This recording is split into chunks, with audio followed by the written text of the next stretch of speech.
बादशाह अकबर को बहुत सारे शौक थे।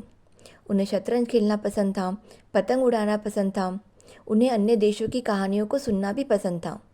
लेकिन उनका सबसे पसंदीदा शौक था घोड़ों का, उसमें भी अच्छे घोड़ों का संग्रह करना। एक दिन घोड़ों का एक व्यापारी महल में आया।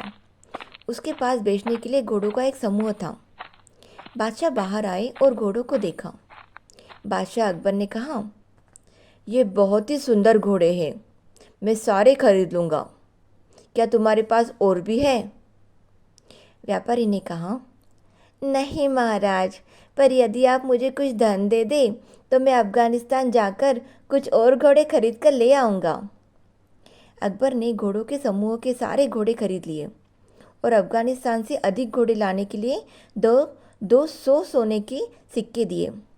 उन्होंने उसे पैसे दिए, लेकिन उससे कोई प्रश्न नहीं पूछा।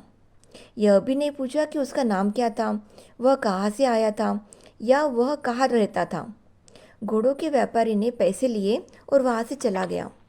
कई दिन बीत गए पर घोड़ों का व्यापारी वापस नहीं लौटा। कुछ दिनों के बाद अकबर ने बीरबल से भारत में 10 सबसे बड़े मूर्खों की एक सूची बनाने के लिए कहा। बीरबल ने यह सूची तुरंत बनाकर बादशाह को सौंप दी। जैसे ही अकबर ने सूची को पढ़ना शुरू किया, वह हैरान रह गए और फिर बहुत क्रोधित हुए।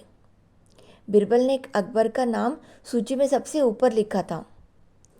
बीरबल, यह क्या है? बादशाह चिल्लाए, मेरा नाम सूची में सबसे ऊपर क्यों है?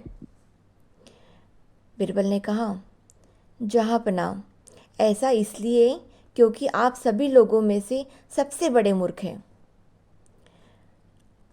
तुम्हारी इतनी हिम्मत कैसे हुई? अकबर ने बीरबल से शब्दों में आहत होते हुए कहा। बीरबल ने आगे कहा, महाराज, आपने एक अजनबी को इतना ज़्यादा पैसा दे दिया और यह भी नहीं पूछा कि वह कौन था, कहाँ से आया था। क्या वह मूर्खता नहीं है? अकबर ने कहा, यदि वह आदमी घोड़ों के साथ वापस आ जाएगा तो क्या होगा? महाराज, यदि वह आदमी घोड़ों के साथ वापस आ जाएगा तो मैं यह सूची में सबसे ऊपर आपका नाम हटा दूंगा और उसका नाम लिख दूंगा। बीरबल ने कहा।